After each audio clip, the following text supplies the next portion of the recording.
Selection అనేది అసలు పేరు పెడతాకలేదు. Every cinema the best selection అనేది మీ కథలో ఎంపిక ఉంటుంది. But thanks. వాటి ఎగ్జిక్యూషన్ విషయంలో కాస్త డిసప్పాయింట్మెంట్. సో ఏంటండి అంటే ఇవన్నీ చూసిన తర్వాత ఏంటి ఏమి అనలైజ్ చేసుకుంటే మీకేమనిపిస్తుంది? లాస్ట్ ఇయర్ అంటే అంబాజీపేట వరకు అది హిట్ అయిన తర్వాత ఇమీడియట్గా ప్రసన్నోదనం వచ్చింది. గ్యాప్ లేకుండా వచ్చింది. అదొకటి చూసిన వాళ్ళందరూ బాగుందంటున్నారు. బాక్స్ ఆఫీస్లో ఏమో వర్కౌట్లా. అండ్ జనకైతే కనుక మేము చాలా ఎక్స్పెక్టేషన్స్ పెట్టుకుని డిస్ట్రిబ్యూషన్ తీసుకున్నాను.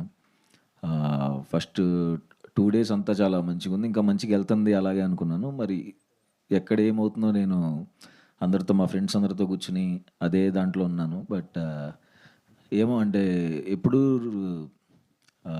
కథ కోసమే దీన్ని న్యాయం చేయాలి అనుకున్నాను.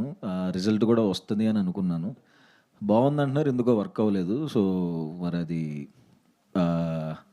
చూసుకుంటున్నానండి. అంటే ఇప్పుడు కొంచెం గ్యాప్ వచ్చింది కదా, ఒక 6-7 నెలలు గ్యాప్ తీసుకున్నాను. సో ఒకసారి ఆలోచించుకుని అంటే నెంబర్ ఆఫ్ ఫిలిమ్స్ వెంటనే రావటం కూడా ఒక ఎఫెక్ట్ అనుకోవచ్చు. అది లాస్ట్ ఇయర్ అదే కొంచెం ఎఫెక్ట్ అయిందండి. అంటే అంతకుముందు ఎప్పుడో చేసినవి కూడా సడన్గా అయ్యే టైంకి వచ్చేయటం, అది కొంచెం దెబ్బ పడింది.